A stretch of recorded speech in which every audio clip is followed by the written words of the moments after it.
Alright, so I just made a video about package size, and if you want to go look and watch that video, I recommend you do if you're interested into that, because it's an adult conversation, and it might not even be up, because I don't know if I took it down already, because the way I set up my videos. But today I want to talk about truth and sort of what truth means and if truth even matters.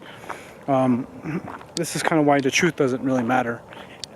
In the context in which I'm going to talk to you about, because often the problem is that when we talk about truth, what is true, right? Like, what's true? Like, this is green, right? This grass is green, right? That's true, right? But what I mean by that is we have so much stuff processing in our head. We have to take shortcuts. This is actually from a book concept called Thinking Fast and Thinking Slow by Daniel Kahneman. And I forgot, I think Stravinsky was one of them. I don't know. But the point is that there's these two. You have a fast thinking brain and a slow thinking brain. Fast thinking brain goes 1 + 1 equal. If I say 1 + 1, what does it equal? You can say it. That's your thinking fast brain. If I say what's the square root of 359,685, then what will happen is your slow brain will start to function. And that's and a lot of the time we almost always function with our fast brain, our thinking fast brain, because this is how we do shortcuts. So when we find something that we disagree with, that we feel is basically kind of dangerous or feels dangerous, we will react from internally, like we're being attacked in a way, or we're close to danger, right? Like, for example, someone moving really fast, someone screaming and yelling, someone crying, loud noises, right? That fast brain reacts and you feel it viscerally, right?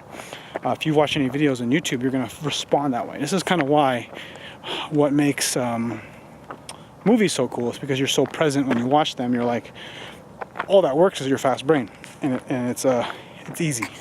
This is entertaining. Your slow brain requires lots of energy. Your slow brain has to like process, calculate, and it's fatiguing. And sometimes you don't like to use your fast brain. I just had a thought. You have to use your fast and slow. I mean, you're always using both, but like the work that actually matters, that trying to solve a hard problem. A lot of the time you're good at those things because you're using your fast brain and your slow brain together, which makes it fun. Because the fast brain responds, I think, to novelty, like enjoyment. You know, like every time you check your email, every time you check your notifications on social media, whether it be Facebook, Instagram, Snapchat, or whatever, whether you check your YouTube notifications, you know, whether you get comments or not, you get this sort of kind of dopamine buzz, right? So when I say truth, so I just want to use huge tangents. Let me bring it back to this thing about truth, why truth doesn't matter.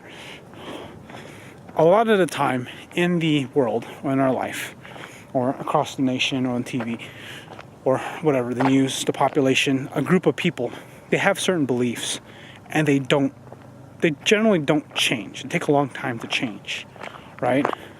So for the longest time, like, I mean, if you watch my channel, you're probably more fitness enthusiast, so like, you know that carbs are bad for you, and having lots of fat in your diet is not necessarily bad. However, because the whole fat being bad for you is a bad thing and has been perpetuated for years, there's still a piece of you that believes, unless you're like a hardcore keto paleo / like researcher that, you know, follows everything,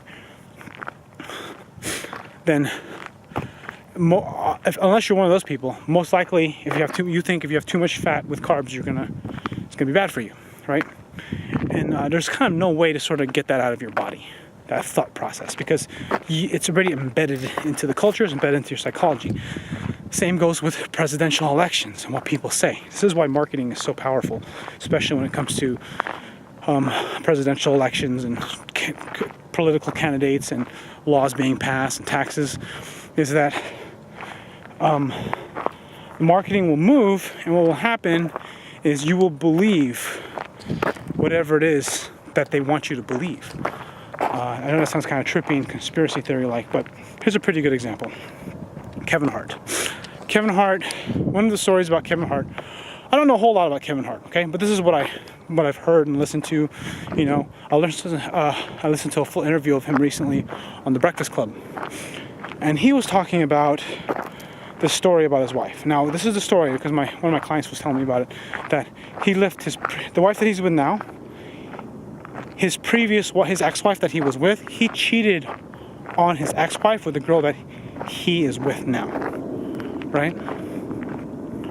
So basically, she's the girl that Kevin Hart is with now is the other woman. Now, in the recent media, he actually did mess up and did cheat on his wife with another girl, you know, or see, I even said it. She cheated with another girl, right? So you see how that I already said that. So this is his second. I'm already telling you that this is my example already.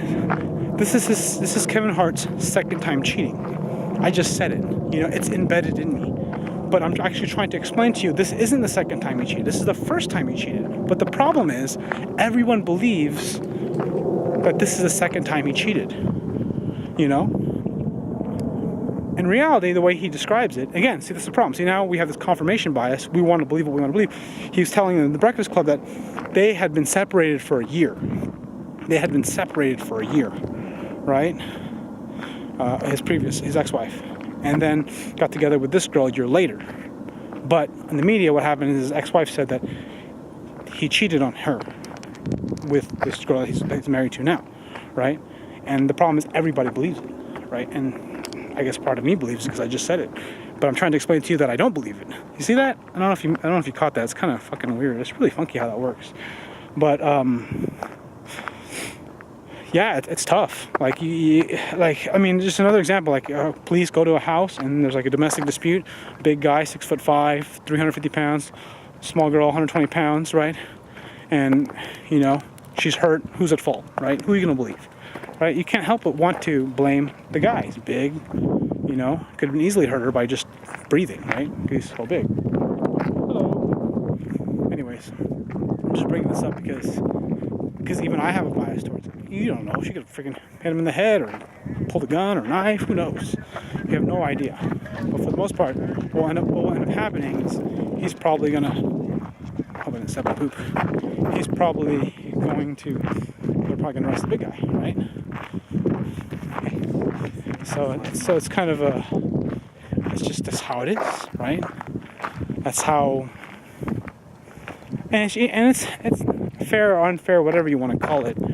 It's just what it is, and just learning how to accept it and learning how to work around it. Don't get mad. You have no control over it. You have no control over what people believe.